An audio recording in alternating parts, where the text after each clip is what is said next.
Muito bem, hoje nós estamos no 7º dia dos 10 dias de orações, né? Uma bênção que está sendo para nós, da nossa vida. Igual o irmão falou, se a gente não colocar em prática o que a gente está escutando, ouvindo aqui, não é de valia nada, valia nenhuma, né? Então devemos sair daqui, igual o Danilo falou, suaves, com a palavra de Deus. Hoje é o 7º dia, né? Um número da perfeição, um número maravilhoso, né? E falamos durante esses dias de saúde física, falamos sobre saúde mental, espiritual, falamos sobre saúde familiar, o irmão falou ontem, e hoje vamos falar sobre a saúde social, né? E como que está a saúde social de nós, de cada um de nós, né?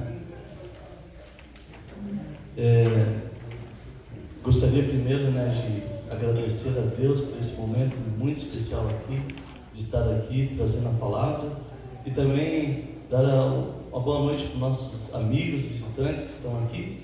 Sejam sempre acolhidos aqui na nossa casa, e que amanhã nós vamos ter programação até sábado e domingo, tá?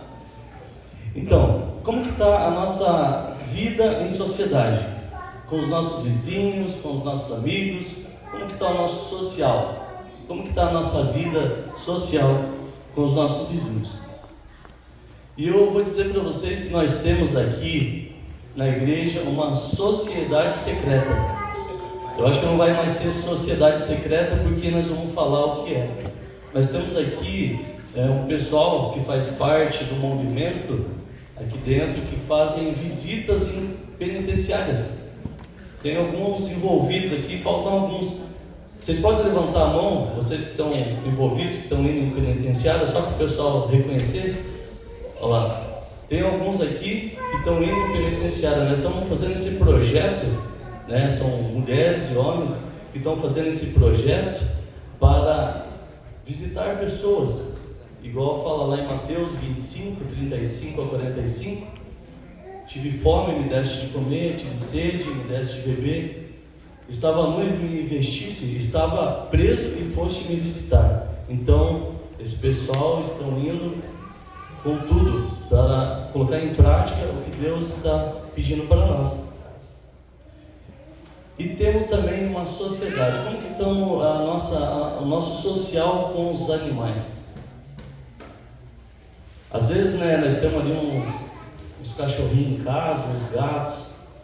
Eu digo assim, o social, a saúde social, ela abrange bastante coisas. Tem vários itens para nós falar. Eu peguei alguns aqui, né, a nossa sociedade, como que nós estamos com o nosso vizinho, como que nós estamos com os animais. Mas como assim, como nós estamos com os animais? Nós temos nossos animais de estimação, alguns têm, e a gente trata, a gente dá carinho, a gente até fala com eles. Mas e outros animais aí, quando a gente vê na rua, a gente não dá nem bola, chuta, passa, né? Como é que nós estamos? Como que você está envolvido com esse tipo de sociedade, vamos dizer assim, né? Qual que é a tua relação? Eu queria perguntar ali para o Emerson, qual que é a relação dele com os cachorros, né? Como que você está tratando esses bichinhos aí? O Emerson, na verdade, ele trabalha no correio. Prefiro permanecer calado. Olha lá. Ele trabalha no correio já faz um bom tempo, né? Uns 45 anos já que ele trabalha no correio. Ele entregava as cartas ainda a cavalo para as pessoas. Só para vocês terem uma ideia, o tempo que ele trabalhou aí no correio. Ainda está aí, né? Então os cachorros adoram ele, né? E essa semana nós fomos ali jogar bola. Fomos jogar bola, né? Estava ali no campo, né? E eu estava meio que despreparado, então por isso que eu não joguei, mas eu estava lá participando, ajudando ali, né? Na torcida, né? Na torcida, e daí eu vi o rapaz, estava um solzão quente demais ali, estava fervendo mesmo, e o rapaz foi de Ray-Ban e um relógio ali do avô. Eu falei, não, passa para cá esse relógio, esse Ray-Ban vai julgar só porque estava sol. Aí peguei do Emerson ali o Ray-Ban e o óculos dele, o relógio dele lá, do avô dele lá, aquele um que tem um fundo azul, sabe? Falei, não, dá aqui, passa para cá. Aí que eu fui ver, sabe, por que ele tem raiva dos cachorros. Eu acho que falta no pé dele ali 2 dedos e estava tudo furado ali, eu acho que é mordida de cachorro. Aí eu entendi por quê. Ele tem tanta, né, eu acho que remorso de cachorro. E foi muito bom, sabe, eu nunca fui assim, em jogo de futebol, assim, nunca. E fiquei ali, sabe, é tanta informação num jogo, né, que a gente acaba se perdendo. E tinha alguns lá que jogam bem, sabe. O filho lá do irmão lá, o Leozinho, fera mesmo. Agora tem uns ali que só para completar o time mesmo. Muito bem. Como que nós estamos envolvidos na sociedade que estamos, né? E hoje nós estamos falando de sociedade, vida plena, né? Aqui, vida plena em oração. E como que nós estamos vivendo com essa saúde social. E antes de eu começar aqui, antes de nós abrirmos a Bíblia, eu tenho que contar uma história para vocês, para a gente entender o ponto que eu quero chegar. E agradecer a irmã ali, que ela grava, eu fico meio assim, sabe, na frente de câmera, eu fico meio com vergonha, mas eu vou estar aqui na frente, eu só vou pedir ali para a irmã, eu vou estar aqui na frente, está tudo certo, eu gosto de ficar aqui na frente ali, né, daqui a pouco eu vou descer aí, e a irmã acho que vai brigar comigo depois ali. E para quem, né, está assistindo nós ali, quem perdeu algum desses dias, está salvo, né, ali no YouTube, no grupo da igreja. Quem perdeu alguns dias, está tudo ali certinho desde o primeiro dia, né? E sábado que vem nós vamos ter ali com o nosso irmão Regi, né? O irmão Regi vai ter o último dia dos nossos 10 dias de orações, que é a vida eterna. Vai ser maravilhoso, né? Então nós vamos fechar ali com chave de ouro e vai ter almoço também na igreja, né? Sim. E antes da gente começar aqui a falar sobre o tema, eu tenho que contar essa história para vocês, para a gente entender o ponto que eu quero chegar. Há um tempo atrás, um jovem adolescente, ele saiu da sua casa cedo de manhã, bem cedinho, para ouvir um grande pregador, um famoso pregador. E esse pregador, ele veio para cá, né, há muito tempo atrás. E ele foi trazer essa mensagem, mas ele estava em outra região e o menino morava em outra cidade. E essa reunião duraria, eu acho que o dia todo, a tarde toda. Então, a sua mãe, muito amorosa, né, pegou e fez um cesto para ele, um cesto de frutas ali, um cesto ali de alimentos, e falou: leve esse cesto aí para você se alimentar, até você chegar lá, a hora que você chegar lá. E o menino pensou, o rapaz pensou ali: poxa vida, eu vou percorrer esse sol todo e vou chegar lá ainda e ficar carregando esse peso. Eu acho que eu vou levar a metade desse alimento. E a mãe, né, muito amorosa, falou: não, leve tudo esse alimento que vai servir para você, né? E o rapaz levou, e andando já pelo caminho, a metade já do caminho, ele chegou e parou, acho que numa sombra, e agradeceu, olhando aquele cesto, agradeceu pelo carinho da mãe, pelo aquele cesto que ela tinha preparado para ele. E ele estava com bastante fome já. Só que para ele não perder o apetite dele, ele falou: não, eu vou fazer o seguinte, ele pensando, eu vou deixar para a hora que eu estiver com bastante fome, a hora que eu estiver no meio da multidão, eu vou pegar e saio de ladinho, né? E daí eu como esse lanche sozinho ali, bem tranquilo. E ele foi, andou, e cada vez mais ele olhava para aquele lanche ali, naquele cesto ali, dava mais fome para ele. Só que ele foi fiel e deixou intacto ali aquele cesto. Não comeu. Aí chegou numa altura do caminho, o rapaz encontrou já com uma multidão andando ali, pegou carona, vamos dizer, nessa multidão, e chegou até o pregador, chegou até esse famoso pregador. E lá estava já o pregador e os seus companheiros já estavam sentados ali, e ele chegou num lugar bem lindo, bem bonito, na encosta de uma montanha, e estava de frente ali para o mar. E muitas pessoas estavam chegando, mas muitas pessoas. Esse relato, ele está registrado, escrito em João capítulo 6. João capítulo 6, ele mostra esse relato. E nós vamos ler a partir do verso 5 e 7. Vocês vão entender quem que é esse rapazinho que levava esse cesto de alimento. Nós vamos, durante a nossa meditação, entender quem que era esse mundo. Todos acharam? João capítulo 6, versículo 7, 5 e 7. Deixa eu só trocar aqui, eu acho que está piscando aqui, não sei se vai acabar. Vou trocar aqui.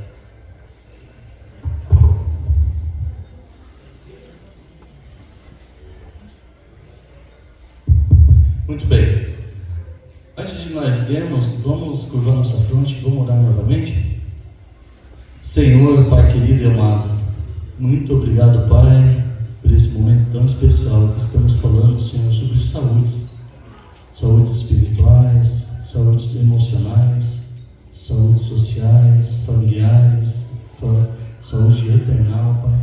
Que o Senhor possa, Senhor, nos orientar através da Tua palavra, Pai. Mostre, Senhor, o que o Senhor tem, para que a gente possa, Senhor, ser pessoas mais amorosas aqui, Senhor. Pai querido, me usa, Senhor, como instrumento em Suas mãos, que eu possa falar, Senhor, diretamente através da Tua palavra, Pai. É o que eu peço e agradeço em Seu santo nome. Amém. Muito bem, mas antes da gente ler aqui o capítulo 6 de João, eu gostaria de ver com vocês o seguinte: qual que é o objetivo deste evangelho? Qual que é o objetivo do evangelho de João? A gente pode ir lá em João capítulo 20 e a gente vai ver qual que é o objetivo deste evangelho. É muito importante a gente saber isso. Jesus, ele escreveu esse evangelho, Espírito Santo, através de João, e fez muitos milagres, muitos sinais através desse evangelho.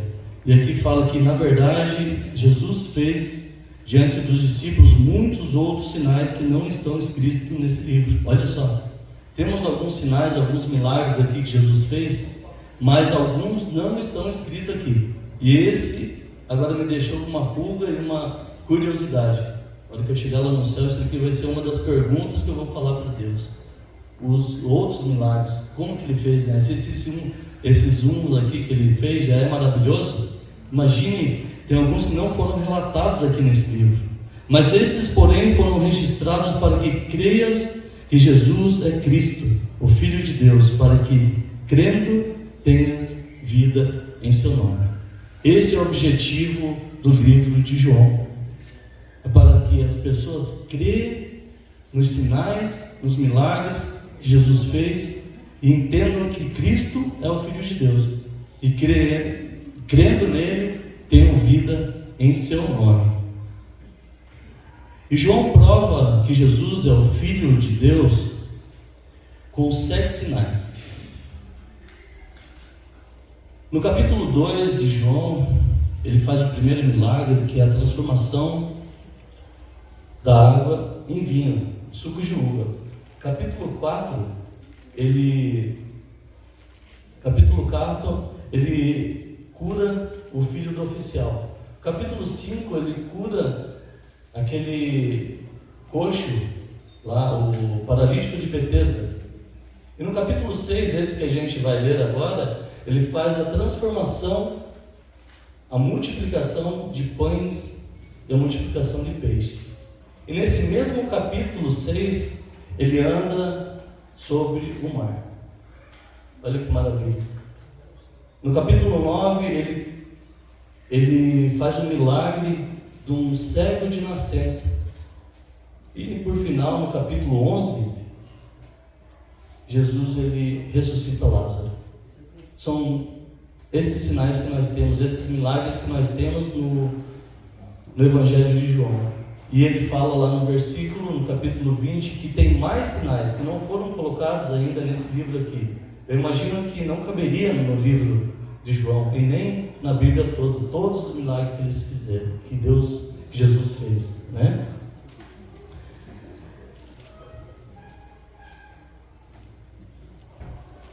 E chamo a atenção de vocês para o seguinte: às vezes quando a gente olha para o nosso lado, olha para ao redor, a gente vê todas as dificuldades e a gente está à frente de várias tentações, estamos sem recursos, estamos desesperados, angustiados. Podemos saber que nesse momento onde que a gente está tão desiludido, tão desenganado, pode ter certeza que nós somos um candidato forte ao milagre de Deus. Amém? Nós somos fortes candidatos a um milagre, a um sinal do nosso Jesus, porque nós estamos, nesse momento, nós tiramos o nosso eu, não temos mais solução, nós perdemos a noção de quem somos nós. E aqui eu gostaria de ler com vocês o seguinte, aqui no versículo 5 a 7. Capítulo 6, versículos 5 a 7. Aqui eu coloquei aqui uma visão a ser compreendida. Então Jesus, erguendo os olhos e vendo a grande multidão vinha ter com ele, disse a Filipe: onde compraremos pães para lhes dar de comer? Versículo 5. Então Jesus, erguendo os olhos. A primeira coisa que você tem que ter é visão. Às vezes as pessoas têm visão, mas não olham. Tem visão, mas não enxergam. Tem visão, mas não conseguem enxergar a dificuldade daquelas pessoas que estão ao nosso redor. Jesus ergueu os olhos e viu naquela grande multidão as dificuldades delas. E às vezes nós não temos essa visão. Às vezes enxergamos, mas não vemos. Ou às vezes nós vemos e fingimos que não vemos. Há tantas dificuldades ao nosso redor, tantas coisas ruins que acontecem ao nosso redor, e a nossa visão está só nesse caminho, só para frente. E às vezes fingimos para nós mesmos: eu não vou ajudar aquela pessoa, eu não vou socorrer aquela pessoa. Se tem alguma briga, alguma coisa, esses dias eu estava olhando lá da casa da mãe, estava em cima ali, era cedo, um rapaz alto estava levando um menininho ali de 10 anos para a escola. Aí chegou na metade lá do caminho, eu não sei por que fiquei olhando o rapaz levar ele. Chegou lá, o menininho pegou e sentou no meio da rua, do asfalto. Não, tipo assim, fazendo birraça assim, que não queria ir para a escola. E o rapaz grande pegou e deu uns 3 murros no menino. Mas olha, e daí ele voltou de novo, voltou para casa aqui. Quando ele chegou chegando perto ali de mim, eu estava assim na sacada, e falei: rapaz, por que você fez isso com o menino? Eu nem sabia que eles eram irmãos. Olha o tamanho do menino. Ele falou: não, mas ele não quer ir para a escola, ele não sei o que. Eu falei: mas olha o tamanho dele, rapaz. Ele me xingou, o rapaz me xingou, falou que não tinha nada a ver com isso. E, sabe, é porque eu estava em cima lá, mas eu não ia fazer nada. Eu não ia fazer nada, eu não ia fazer nada. Mas olha só, essa visão a gente tem todo dia. Só que a gente não faz nada. Por quê? Porque a gente tem medo. O nosso instinto é o seguinte: eu não vou apartar aquela briga, eu não vou socorrer aquele menino, porque vai sobrar para mim. Mas assim, Deus, Jesus, ele fala que a gente tem que amar o próximo como a nós mesmos, como os nossos filhos. E se fosse um filho meu, aí eu ia fazer, aí eu ia ajudar, né? Mas a gente está passando despercebido por isso. A sociedade nossa, ela está ficando muito engessada. A gente pode ver nos vídeos aí que colocam, eles fazendo simulação de crianças que são raptadas e levam ali num canto. As pessoas não estão nem aí. Não estão nem aí, não é comigo, não é meu filho, não é meu sobrinho, não é meu neto, não é ninguém. Né? Tantas crianças que a gente vê, eles fazem simulação, né? Pega a criança e leva num canto. Mulheres, homens, já adultos, né, de idade, não fazem nada. É um absurdo. Essa é a sociedade que nós estamos tendo hoje. Né? Então a primeira coisa é você ter visão. Às vezes a gente está olhando, mas a gente não está enxergando. Não estamos percebendo o que precisa ser feito. Né? E Jesus pergunta então a Felipe: onde compraremos pães? Olha só, você acha que Jesus ia perguntar para um rapaz onde que vamos comprar pão? É claro que essa pergunta a Felipe é uma pergunta retórica. Jesus, ele sabia o que ele deveria fazer. Jesus sabe o que ele vai fazer. Mas sabe por que Jesus perguntou a Felipe aonde vamos comprar pão? É porque antes de fazer um milagre, ele precisa acordar a nossa consciência. Antes de Jesus fazer qualquer milagre, algum sinal na nossa vida, ele precisa acordar a nossa consciência. Ele precisa despertar em nós o senso da impossibilidade humana, para que reconhecemos que só Deus ele pode fazer por nós. É só Deus que pode fazer um milagre em nossas vidas. Então, por isso que às vezes ele pergunta para nós: aonde vamos? O que vamos fazer? E aí, se colocamos naquela situação, não temos aonde ir, não conseguimos fazer essa situação, aí que nós colocamos daí Deus em primeiro lugar. Porque a gente vê a impossibilidade nossa. É impossível a gente fazer coisas que não estão ao nosso alcance. E Felipe, a gente sabe que ele é meio pragmático, ele é meio aquele cara assim de boca assim meio rápida. E Felipe fala: a questão aqui, Senhor, não é onde vamos comprar. A questão não é essa. Nem que esteja bastante, esteja de uma panificadora, mesmo assim, não vai dar para comprar, não temos dinheiro. A questão aqui é dinheiro. Não temos dinheiro para comprar. E precisa ali de 200 denários. Aqui fala, respondeu-lhe Felipe: não lhes bastaria 200 denários, versículo 7, não lhes bastaria 200 denários de pão para receber cada um o seu pedaço. Mesmo que tivesse uma panificadora lá naquele deserto, naquele momento lá, não daria para comprar pão para todo mundo. Ali fala que tinha mais de 5.000 homens, então calculamos o dobro disso daí. Então bastaria eles tivessem ali 200 denários. Um denário era um salário de um trabalhador. E mesmo que tivesse tudo isso, não dava para comprar. E mesmo que tivesse de comprar, não seria para sustentar, seria um pedaço de pão para cada um. E Felipe questiona: Senhor, não é essa a pergunta, não é isso daí que nós queremos. A questão não é essa, a questão é que nós estamos sem dinheiro. Nós não temos dinheiro. A situação aqui é que nenhum de nós temos dinheiro. Essa é a situação. E é aqui que eu chamo a sua atenção para essa questão. Eu coloquei aqui: eu nunca vi uma igreja fazer grandes realizações no reino de Deus porque tinha dinheiro em caixa. Nunca ouvi qualquer tipo de igreja fazer grandes milagres, grandes realizações porque tinha dinheiro em caixa. A gente sabe aqui, a gente pergunta ali para o nosso irmão Aguinaldo ali, às vezes chegamos ali: irmão, e daí dá para nós comprar algumas? E ele fala: não tem dinheiro, não tem como. Não tem. Meus irmãos, o capital da igreja é a nossa fé. O capital da igreja é a fé. E é por isso que essa igreja aqui, ela anda pela fé, ela cresce pela fé, ela faz projetos pela fé, e ela evangeliza pela fé.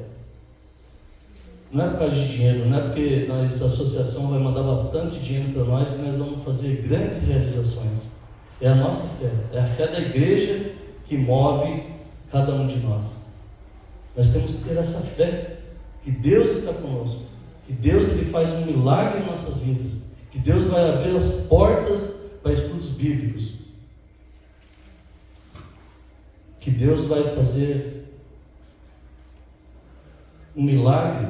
Às vezes olhamos para nós e sentimos assim impossibilitados. O pastor falou que devemos ter um alvo ali de batismo de 50 pessoas. O Adão falou que dá para nós chegar em 100 pessoas, amém? Amém. Mas quando a gente vê as impossibilidades nossas, quando eu vejo eu mesmo, eu me sinto impossibilitado, mas eu tenho fé. Nós temos que ter fé. Essa igreja ela só vai avançar pela fé, não por causa de dinheiro em caixa, né? Segundo ponto, temos aqui um déficit humano a ser superado. João faz questão de destacar que o menino levava 5 pães de cevada. Vamos ler ali no verso 8 e 9. 8 e 9. Um de seus discípulos, chamado André, irmão de Simão Pedro, informou a Jesus: estaria um rapaz que tem 5 pães de cevada e 2 peixinhos. Mas ele mesmo fala o seguinte: o que é isso para tanta gente? Aí que entra aquele menino que a mãe dele preparou o cesto. Eu fico imaginando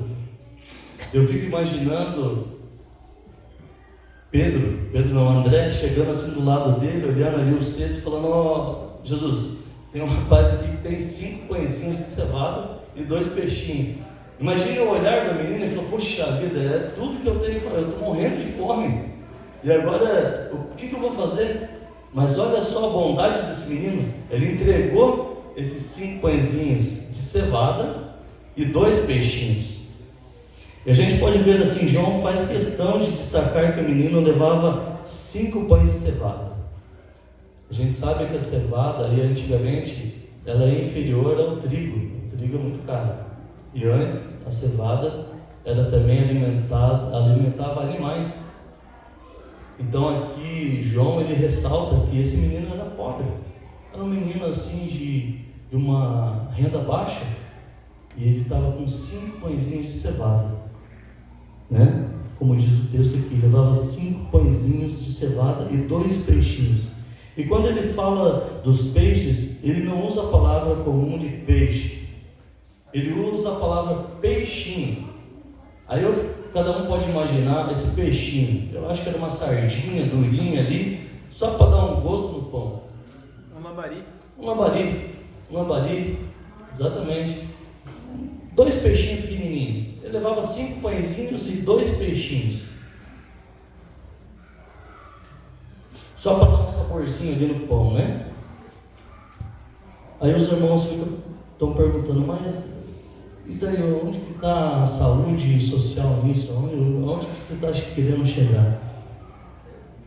E agora nós vamos entrar em mais um tema aqui.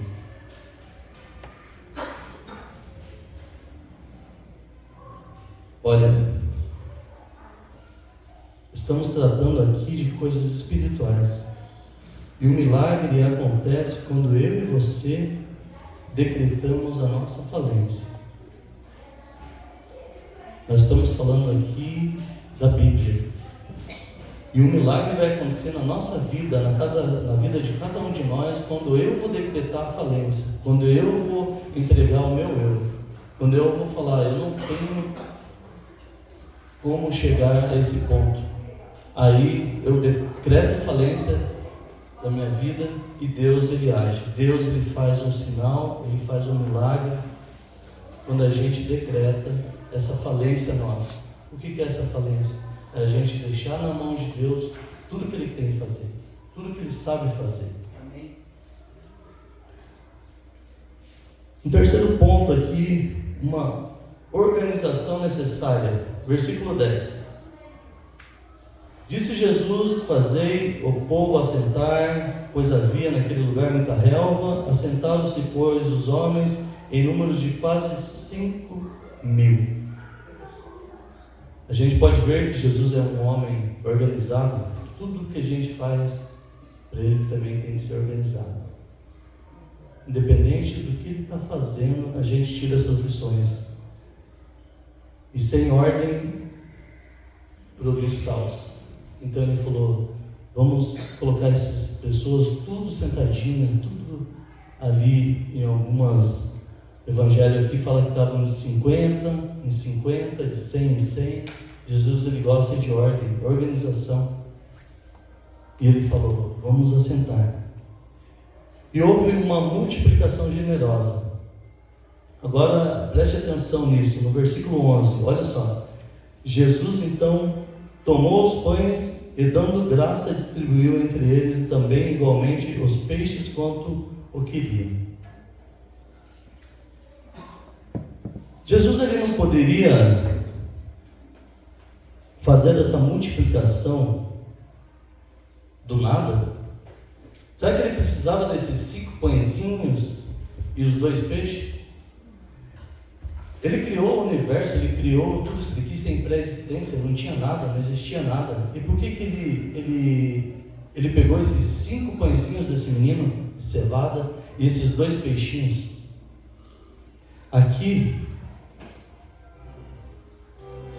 nós podemos tirar uma lição aqui para a nossa vida. Mas ele vai fazer aqui uma multiplicação através dos 5 pãezinhos e os 2 peixes. Ele pega isso daí para fazer. E o que isso significa para nós? O que significa isso para nós? Ele pegou no meio daquela multidão que estava ali faminta, estava com sede, estava com fome, e aquelas pessoas, elas vieram atrás do pão que perece, muitas delas, e nós temos que ir atrás do pão que não perece, que é o nosso Senhor Jesus Cristo. E o que significa isso para nós? Por que ele pegou e transformou, multiplicou isso daí? Ele poderia fazer do nada, né? Mas o que a gente pode colocar para nós? Muitas vezes, Jesus, ele pega o pouco que você tem e ele faz um milagre. Nós temos que levar para Jesus o pouco que a gente tem. E ele vai multiplicar, ele vai fazer um milagre na nossa vida. Devemos levar o pouco que a gente tem. Traga o pouco para Jesus e ele fará um milagre. Traga o pouco. E isso significa fidelidade. Traga o seu pouco. Note que Jesus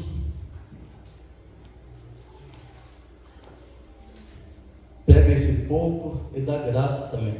Podemos ver ali no verso: enquanto Jesus tomou o pão e tendo dado graça. Note que Jesus, ele pega esse pouco e dá graça. E às vezes o pouco que a gente tem nas nossas mãos, a gente murmura, a gente lamenta, fala: poxa, mas isso daqui é pouco para mim, isso daqui é muito pouco. Pouco que a gente tem. Jesus, o que ele fez? No meio daquelas multidões, tantas multidões que tinha, ele pegou aquele pouco e deu graça. E nós, o que nós estamos fazendo com o nosso pouco? Nós estamos dando graça, nós estamos agradecendo pelo pouco que a gente tem, ou pelo muito que a gente tem, a gente está dando graça por isso. Eu lembro que a minha mãe, ela pegou e tem um casal aqui na igreja. Ela me contou, eu nunca cheguei para eles e perguntei para esse casal se essa história ela tinha contado, era verdade. Mas esse casal aqui na igreja, que está há muito tempo aqui, ela pegou, naquele tempo, ela empregava pessoas, assim, no trabalho doméstico. E ali o nosso irmão Reginaldo, nossa irmã ali, e ela falou: olha, ela sempre falava daquele casal ali, sempre, mas sempre. Nas nossas reuniões, mesa, orações, ela sempre falava, olha, se espelhem naquele casal. Por quê? Eles tinham pouco naquela época. A irmã, eu acho que a irmã, ela trabalhou em casa ali, para fazer trabalho doméstico. A mãe falou que uma vez empregou ela, e ela falou, ela chegava e falava assim, olha só aquele casal. Sabe por que eles estão assim? Porque o pouco que eles tinham, eles davam graça. O pouco que eles tinham na época, eles davam graça. E não é à toa que eles são as pessoas bem-sucedidas, porque tudo que eles fazem, eles fazem porque Deus está em primeiro lugar. Porque Deus, Ele está agindo na vida deles. E eu sempre me espelho naquele casal aí. Porque eu lembro um pouco, eu era pequeno, mas a mãe falava também.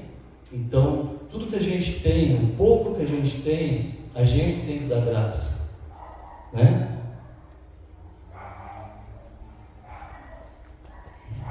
E aqui a gente tem um quarto ponto. Podemos ler ali o versículo 12 e 13. E quando já estavam fartos, disse Jesus aos seus discípulos, recolhei os pedaços que sobraram para que nada se perca. Assim, pois, o fizeram e encheram 12 cestos de pedaços com 5 pães selados. 2 pedaços de 5 pães selados, que sobraram, que haviam comido. Meus irmãos, a abundância não dá o direito de você fazer o desperdício. Às vezes temos muito na nossa casa, muito na nossa vida, muito na empresa que temos, muito, e às vezes nós fazemos o desperdício. Isso não te dá o direito. Devemos ter o senso da mordomia. Nós devemos ter essa consciência do senso da mordomia.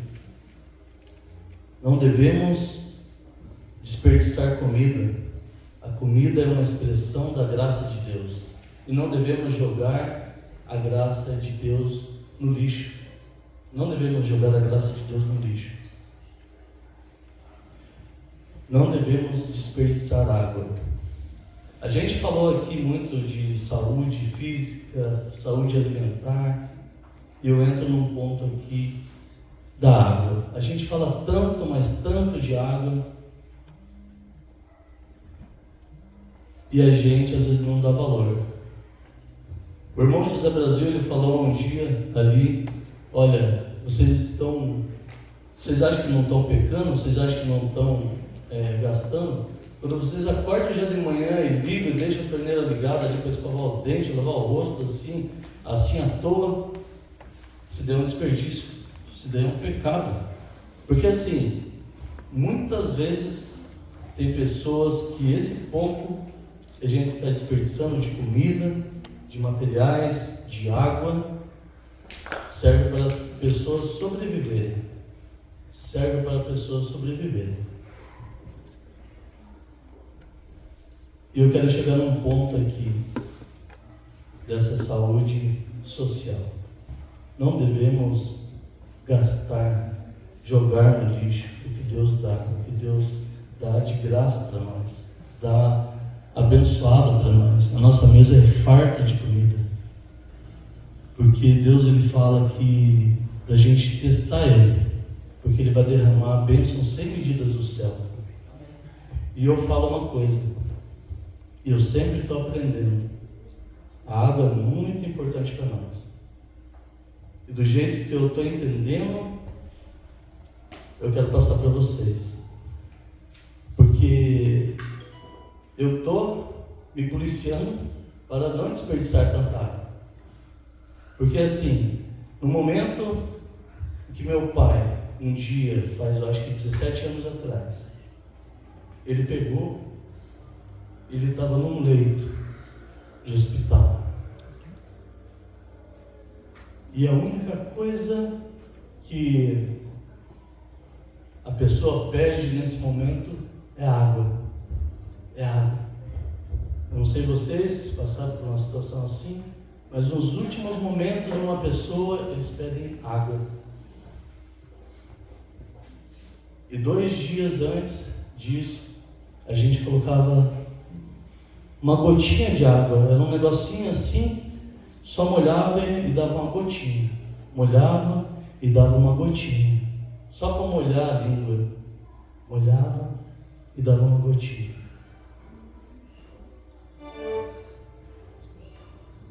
Aí que a gente dá importância na água, que a gente toma, na água que a gente deixa desperdiçar.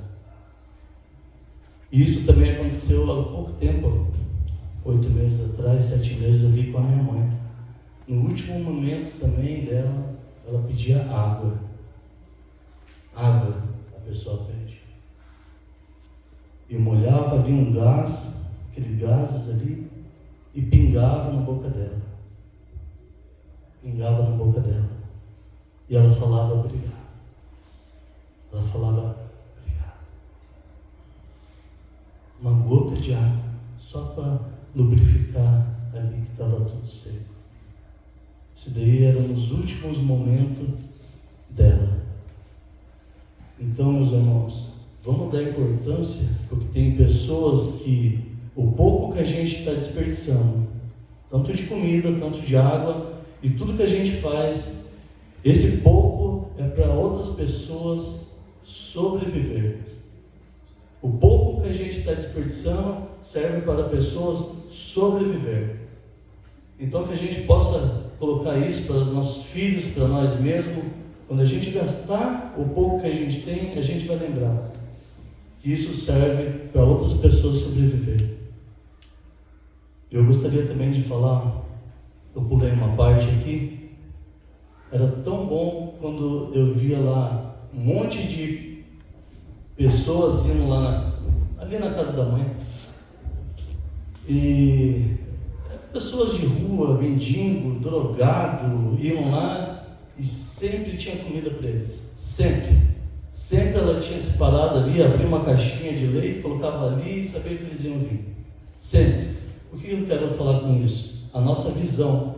Qual que é a nossa visão? A nossa visão, a gente só está olhando para o nosso trabalho, para a graduação dos nossos filhos, para o futuro nosso, mas é assim, a gente pode dar estudo bíblico, a gente pode fazer um evangelismo, a gente pode sair na rua, mas se a gente não tiver esse olhar, de nada vai adiantar. Eu sinto falta dessas pessoas indo lá, na frente da casa. Hoje foi uma, né, irmão? Hoje foi um. Eu oro por aquele menino, um magrão, um que leva um saco pelas costas ali. Mas vinha mais gente lá.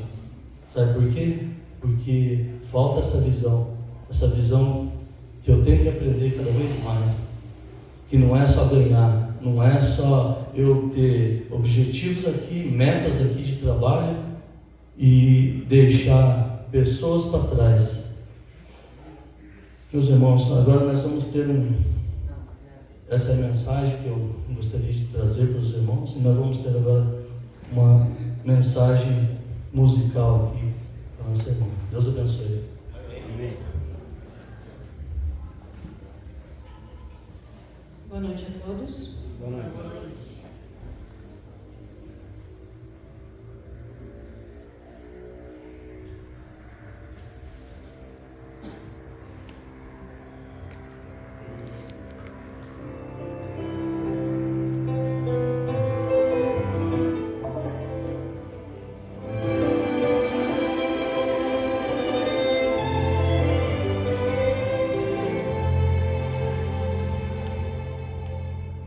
Hoje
qual será sua decisão pra toda culpa e dor. Jesus tem a cura para quem quer viver. Ele é o pão para qualquer sofrer da alma. Ele traz a paz pra quem nada tem. Ele tudo é pra toda culpa e dor. Jesus tem a cura para quem quer viver. Ele é o pão para qualquer sofrer da alma. Ele traz a paz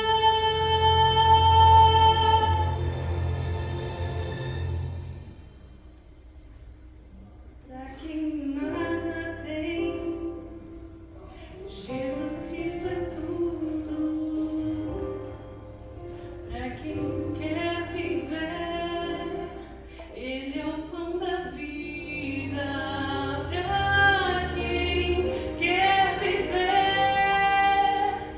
Ele é o pão.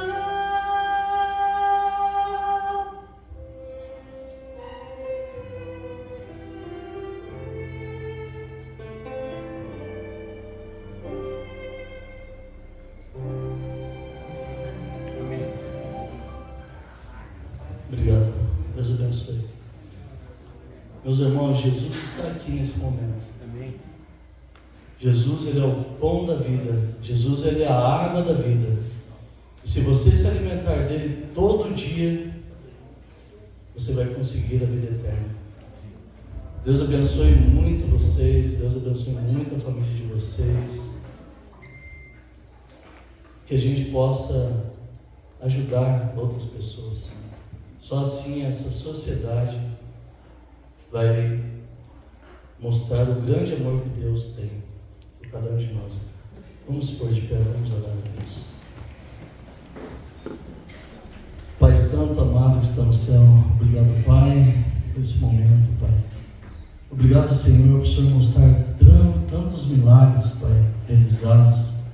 Por o Senhor fazer tantos milagres, Pai, nas nossas vidas, Senhor. Obrigado, Senhor, pelos teus ensinamentos. Obrigado por deixar a palavra, Senhor, escrita aqui para nós.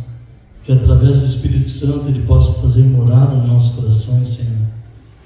Que a gente possa ser, Senhor, pessoas mais humildes, pessoas com senso de mordomia, Pai. Que a gente possa, Senhor, alimentar aqueles nossos irmãos, visitar os nossos irmãos, vestir os nossos irmãos.